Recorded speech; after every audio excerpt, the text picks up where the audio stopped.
अब मैं आपको एक्सरसाइज नंबर 2.2 पढ़ाने जा रहा हूँ।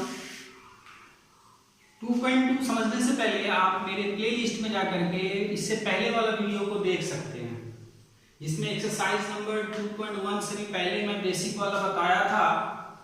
तो सबसे पहले ये 2.2 स्टार्ट करने से पहले हम ये देखते हैं कि ये द्विघात बहुपद और त्रिघात बहुपद होता क्या है।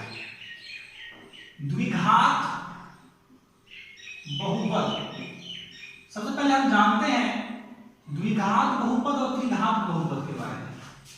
द्विघात बहुपद और त्रिघात बहुपद के बारे में हम जानते हैं। तो द्विघात बहुपद और त्रिघात बहुपद किसको बोलता है? तो सबसे पहले ये जानते हैं जिसका चर का अधिकतम पावर, अधिकतम घात या अधिकतम डिग्री 2 हो। जिसका चर का अधिकतम पावर या अधिकतम डिग्री 2 हो, उसी को हम द्विघात बहुपद कहते हैं। और त्रिघात बहुपद का जो होता है जिसका चर का अधिकतम घात या अधिकतम पावर या अधिकतम डिग्री 3 हो, उसी को हम बोलते हैं त्रिघात बहुपद।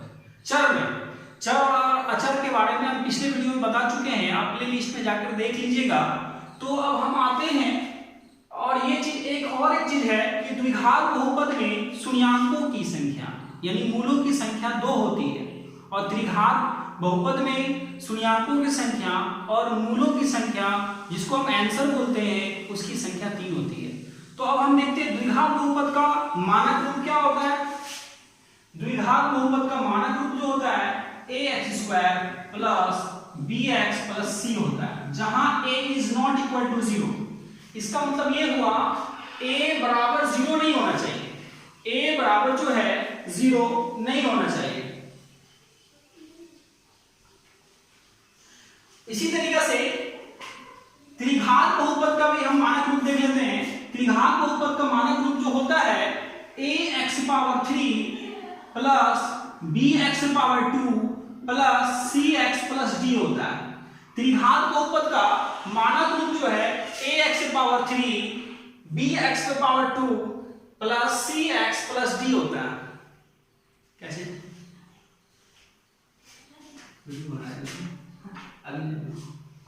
जहां a is not equal to 0, जहां a is not equal to 0, यानी इसका मतलब ये हुआ a बराबर 0 नहीं होना चाहिए। a बराबर 0 नहीं होना चाहिए। अगर a बराबर 0 हो जाएगा तो इसका मतलब हो गया कि a बराबर 0 तो x³ भी 0 हो जाएगा। जब ये 0 हो जाएगा तो इसका अधिकतम पावर 2 हो जाएगा, तो ये त्रिघात बहुपद नहीं कहलाएगा, तो द्विघात बहुपद कहलाएगा।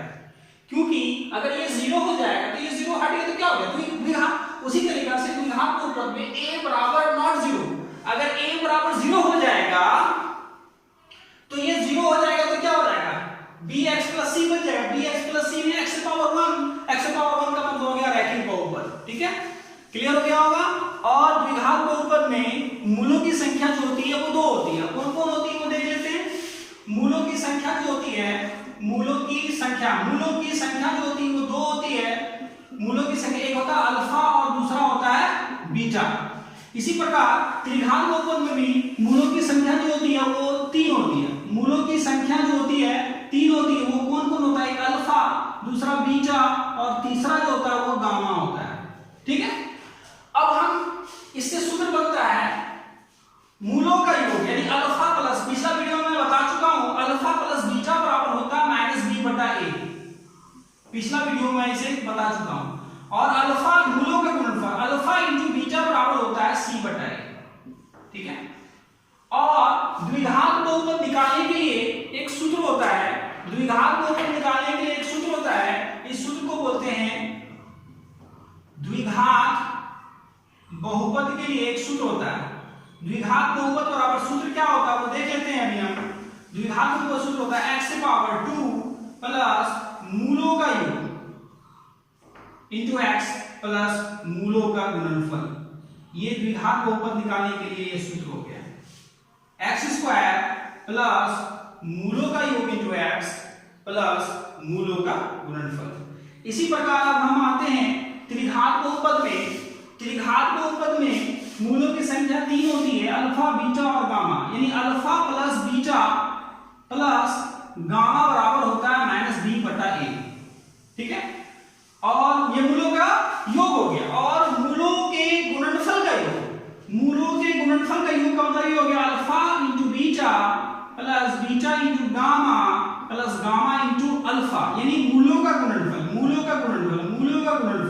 ये दोनों का गुणा, ये दोनों का गुणा, ये दोनों का गुणा और दो मूलों के गुणनफल का योग बराबर होता है c बटा a। अब तीसरा सूत्र है मूलों का गुणनफल alpha into beta into gamma equal to होता है c बटा a। अब हम त्रिघात बहुपद के लिए सूत्र होता है, त्रिघात बहुपद के लिए सूत्र होता है x की power 3 minus alpha plus beta plus gamma into x square plus alpha into beta plus beta into gamma plus gamma into alpha into x minus alpha into beta into gamma. यह होता है त्रिघात बहुपद का सूत्र। त्रिघात बहुपद निकालने के लिए वाला सूत्र और द्विघात बहुपद निकालने के लिए सूत्र। यहाँ द्विघात बहुपद यहाँ माइनस होगा, ठीक है। तो ये हो गया द्विघात बहुपद और त्रिघात बहुपद का ये सूत्र।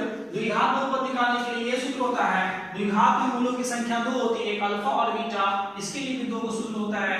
त्रिघात बहुपद में मूलों की संख्या 3 होती है, अल्फा बीटा और गामा, इसका 3 का सूत्र होता है alpha plus beta into gamma बराबर माइनस b बटे a, alpha into beta plus beta into gamma plus gamma into alpha बराबर माइनस c बटे a, alpha into beta into gamma बराबर c बटे a। ये ध्यान में रखना है कि त्रिघात बहुपद में a बराबर 0 नहीं होना चाहिए, द्विघात बहुपद में a बराबर 0 नहीं होना चाहिए। अब आते हैं एक्सरसाइज नंबर 2.2 में।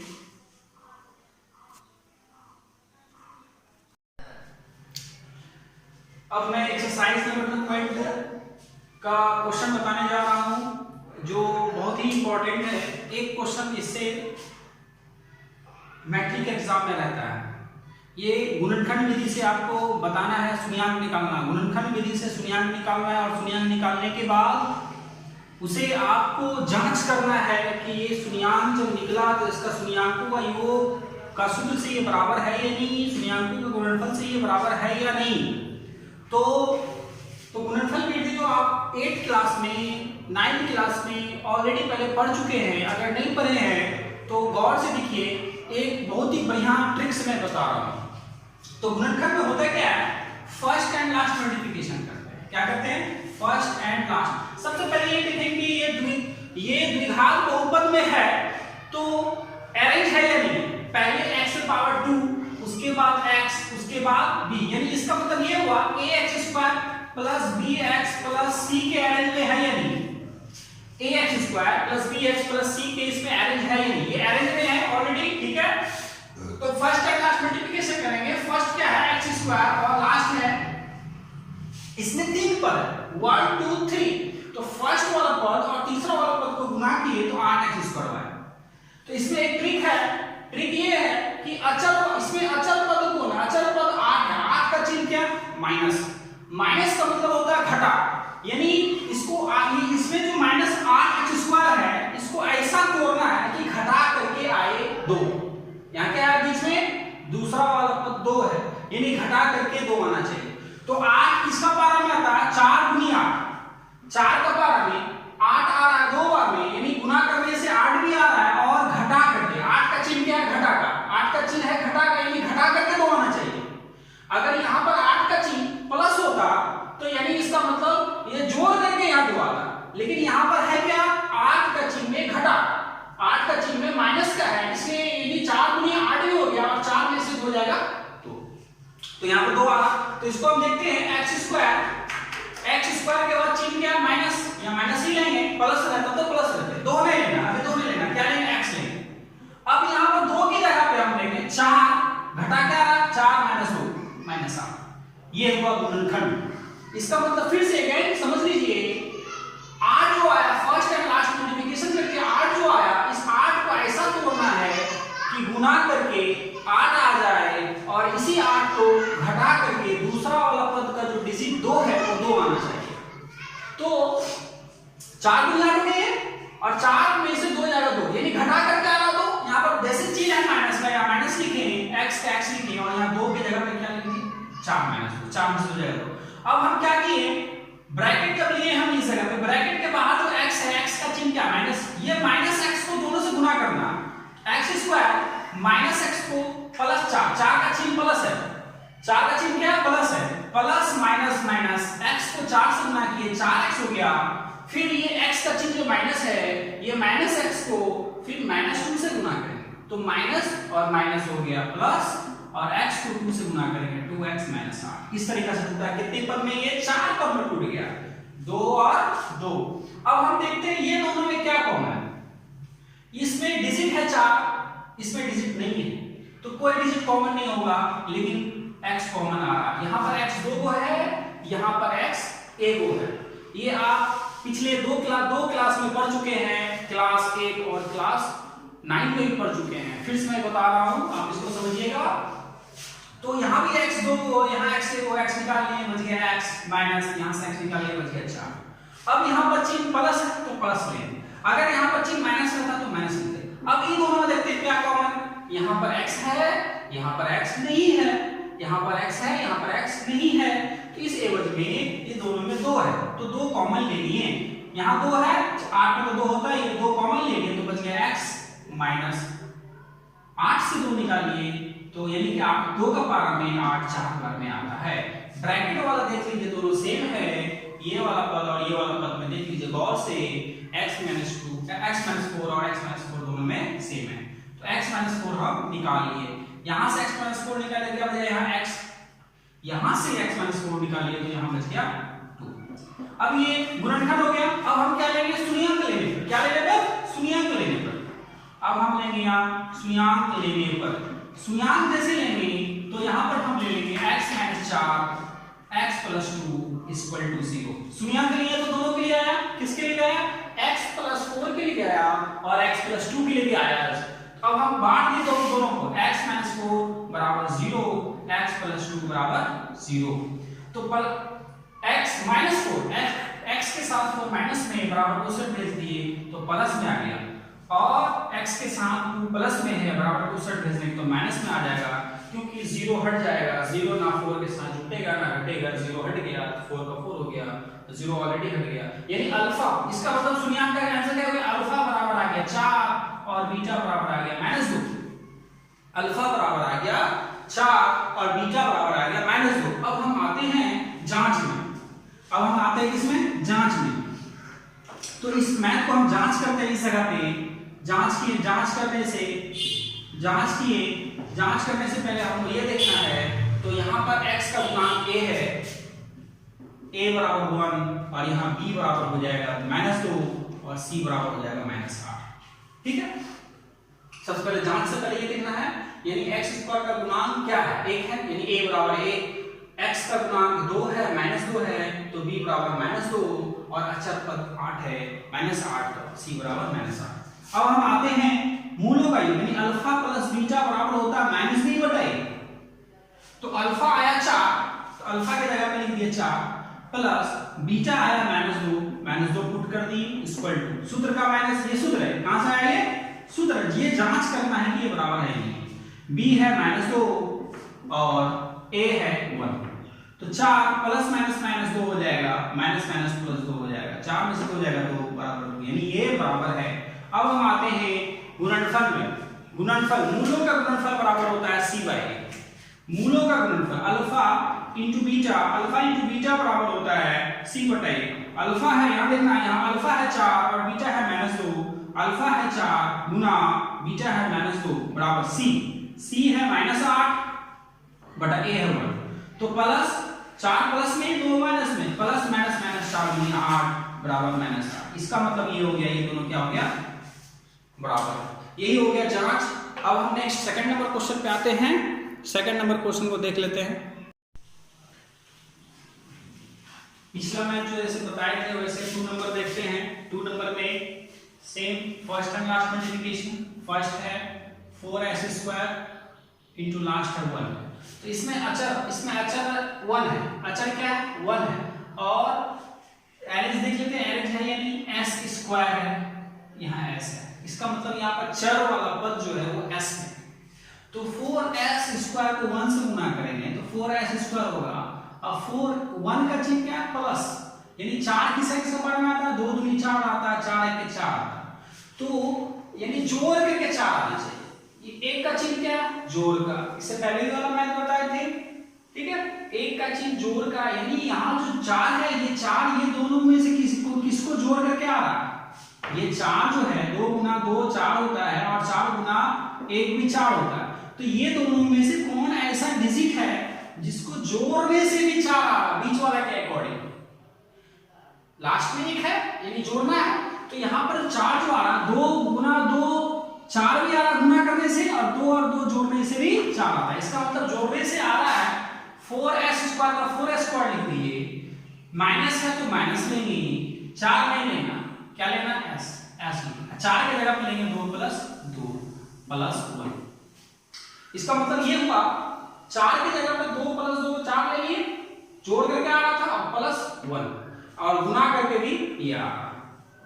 अब हम 4s² को माइनस s को दोनों से गुना करेंगे, तो minus plus minus 2s minus plus minus 2s plus 1। ये दोनों में 2 और s कॉमन आ रहा, यहाँ भी 2 यहाँ भी 2 यहाँ भी s यहाँ भी s, तो यहाँ बच गया 2s माइनस 1। माइनस कॉमन ले लिए, यहाँ पर यहाँ माइनस कॉमन लेंगे, जब भी माइनस होगा इस जगह पे तो चिन्ह पलट जाएगा, यहाँ प्लस है तो माइनस, और यहाँ प्लस है तो माइनस, यहाँ माइनस है तो यहाँ से माइनस निकालिए, तो ये 2s माइनस में था तो 2s प्लस में हो गया, और 1 प्लस में था 1 माइनस में हो गया। अब 2s माइनस 1 कॉमन ले लिए, यहाँ दोनों से क्या हो गया? 1 हो गया, इसके बाहर क्या बच गया? 2s और माइनस 1। इसका मतलब अब यहाँ पर क्या लेंगे? शून्यांक लेने पर, क्या लेने पर? शून्यांक लेने पर। जब हम शून्यांक लेंगे तो यहाँ पर हम लेंगे 2s माइनस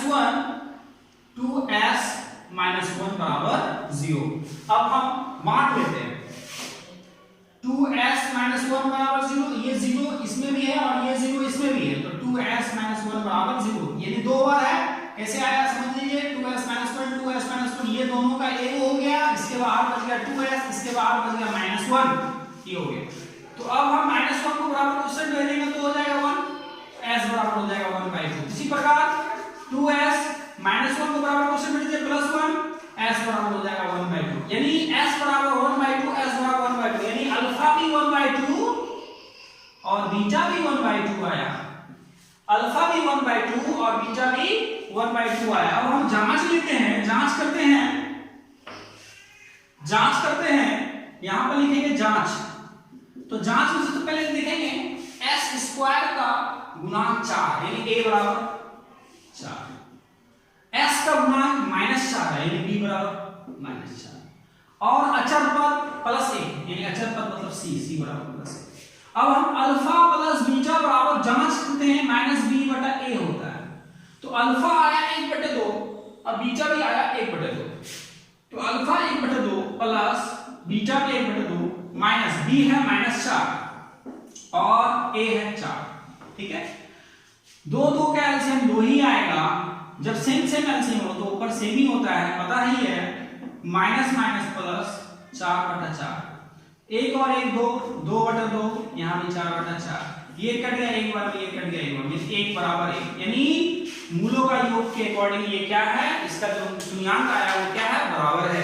अब हम जांच में मूलों का गुणनफल लेते हैं, क्या लेते हैं? मूलों का गुणनफल, तो इसी जगह पे हम मूलों का गुणनफल लेते हैं, मूलों का गुणनफल इसी जगह पे लेते हैं, अल्फा इंटू बीटा बराबर c/a, अल्फा है 1/2, बीटा भी है 1/2, c अभी हम निकाले हैं 1 और a है 4, 1 को 1 से गुना किए, 2 को 2 से गुना करेंगे 4 बराबर 1/4, यानी ये भी बराबर है। अब हम आते हैं next question number 3। Question number 3 में देखते हैं क्या है। क्वेश्चन नंबर 3 में ये तो द्विघात बहुपद में है लेकिन मानक रूप में अरेंज नहीं है, तो द्विघात बहुपद रूप में तो है लेकिन अरेंज नहीं है, इसको अरेंज करते हैं तो मानक रूप में पता है कि स्क्वायर वाला पहले होता है और x वाला बीच में होता है, अचर पद लास्ट में होता है। अचर पद यानी 3 -3 जो है यहाँ पर अचर पद है, ये लास्ट में होगा, तो इसको लास्ट में भेज देते हैं, अरेंज कर लेते हैं। 6x² -7x -3, अब ये द्विघात पद में अरेंज हो गया। अब इसको गुना करते हैं first and last multiplication, first है 6x² और लास्ट है 3, तो 6 को 3 से गुना करेंगे और 18x²। 18 किसका पारा में आता है चेक करते हैं, 2 का पारा में 18 आता है, 3 का पारा में 18 आता है, 6 का पावर में 18 आता है और 9 का पावर में 18 आता है, 18 का पावर में 18 आता है। अब हम यहाँ पर ये ध्यान देना है अचर पद का चिन्ह क्या, माइनस। अचर पद का चिन्ह क्या, माइनस। अचर पद का जो चिन्ह होगा उसी के अकॉर्डिंग हम सेकंड वाला पद को लेंगे। अचर वाला माइनस है यानी घटा करके 7, यानी 7 क्या, बीच वाला पद क्या 7, यानी घटा करके इसमें देखना 7 से आ रहा है, घटा करके 7 जो है आपको आ रहा, इससे नहीं आ रहा, इससे नहीं आ रहा, इससे नहीं आ रहा, बस 2 को से आ रहा है। 9 दूनी 18 भी होता है और 9 में से दूर जाएगा 7 होगा, यानी 7 किससे आ रहा है, 9 और 2, यानी घटा करके। तो हम 2 और 9 में लेंगे, बड़ा वाला पहले लेंगे, एक ट्रिक है ये, गुणनखंड बनाने का एक ट्रिक है। तो हम क्या किए, 6x² लिख दिए माइनस x लिख दिए, 7 की जगह पे लेंगे 9 - 2 घटा करके, क्योंकि 3 का चिन्ह माइनस है ना, अचर पद क्या माइनस में है, इसलिए घटा करके लेना है, इसलिए 9 में से 2 जाएगा 7 हो जाएगा 6x², ये माइनस x दोनों में गुना हो जाएगा, माइनस और 9 का चिन्ह क्या है, plus, minus plus minus 9x, 2 का चिन्ह माइनस, x का चिन्ह माइनस, माइनस और माइनस प्लस, x को 2 से गुना करेंगे 2x - 3। अब ये 4 पद में टूट गया, अब ये 4 पद में टूट गया। अब ये दोनों में देखते हैं क्या कॉमन है, 3 दोनों में है, 2 तो है नहीं क्योंकि 2 का पावर 9 आता नहीं, 3 निकाल लिए, x भी निकाल लिए, तो यहाँ बच गया 2x माइनस, यहाँ x एक और था निकल चुका ऑलरेडी, 3 का पावर में 9 आता है 3 बार में। अब यहाँ पर +1 कॉमन ले लिए, प्लस क्योंकि प्लस इसलिए प्लस लिए, अब यहाँ कुछ कॉमन नहीं आ रहा तो 1 ले लिए, कुछ कॉमन नहीं आएगा तो क्या होगा 1, तो बच गया यहाँ पर 2x - 3। अब हम 2x - 3 2x - 3 दोनों में है, दोनों का एक हो गया, इसके बाहर क्या बच गया 3x और इसके बाहर क्या बच गया +1। अब हम क्या लेंगे, शून्यांक लेने पर, शून्यांक लेने पर, शून्यांक का मतलब हम जब 0 लेंगे, तो जब हम 0 लेंगे तो ये हो जाएगा आपको 2x - 3 × x, 3x + 1 = 0। ये हो गया। अब हम क्या करते हैं, जगह नहीं इस जगह बनाते हैं, अब हम बांट लेते हैं 2x - 3 = 0। अब दूसरा पार्ट से है 3x + 1 = 0, यानी कि ये जो है, ये जो आया गुणनखंड, ये 0 जो है दोनों में लेंगे, इसमें भी लेंगे और इसमें भी लेंगे। अब हम क्या करेंगे, x को अकेला कर देंगे, 2x = 3 को भेज दिया, 3 को +3 हो गया, x = 3/2, यहाँ पर लेंगे 3x +1 को भेजेंगे तो -1 हो जाएगा, x बराबर हो जाएगा -3। इसका मतलब ये हुआ अल्फा बराबर आ गया 3/2 और बीटा बराबर आ जाएगा -1/3। अब जांच करते हैं, क्या करते हैं अब जांच, जांच में देखते हैं, जांच में सबसे पहले हम देखते हैं x² का गुणांक क्या है 6, यानी a = 6 हो जाएगा। अब उसके बाद देखते हैं x का गुणांक क्या है -7, यानी b बराबर हो जाएगा -7। अब उसके बाद देखते हैं अचर पद क्या है, अचर पद है -3, यानी c बराबर हो जाएगा -3। अब हम आते हैं मूलों का योग, यानी अल्फा प्लस बीटा बराबर होता है, जानते ही हैं -b/a, अल्फा है 3/2 ये और बीटा है -1/3, तो प्लस माइनस -1/3 हो गया। सूत्र का माइनस और b है -7 बटा a क्या है 6। इसका हम भिन्न का जोड़ किए, 2 और 3 का एलसीएम 6 आ जाएगा, 2 का पावर में 6 3 बार में, 3 × 9 माइनस 3 का पावर में 6 2 बार में, तो 1 का 2 हो जाएगा = माइनस माइनस प्लस 7/6, 9 में से हो जाएगा 7/6 = 7/6। इसका मतलब ये दोनों क्या हो गया, बराबर हो गया। अब हम मूलों के गुणनफल को जांच लेते हैं, किसको जांच लेंगे, मूलों के गुणनफल। यहाँ पर जगह नहीं, इस जगह पे ले रहे हैं, इस जगह मूलों का गुणनफल यानी अल्फा × बीटा जांच है। मूलों का गुणनफल अल्फा × बीटा = c/a, अल्फा है 3/2, अल्फा क्या है 3/2 और बीटा है -1/3। c क्या है, c है -3/a क्या 6। तो अब हम गुणा करेंगे प्लस माइनस माइनस, 3 को 1 से गुणा करेंगे 3 हो जाएगा, 2 को 3 से गुणा करेंगे 6 हो जाएगा, बराबर -3/6। ये दोनों क्या हो गया, बराबर हो गया। अब हम आते हैं नेक्स्ट क्वेश्चन नंबर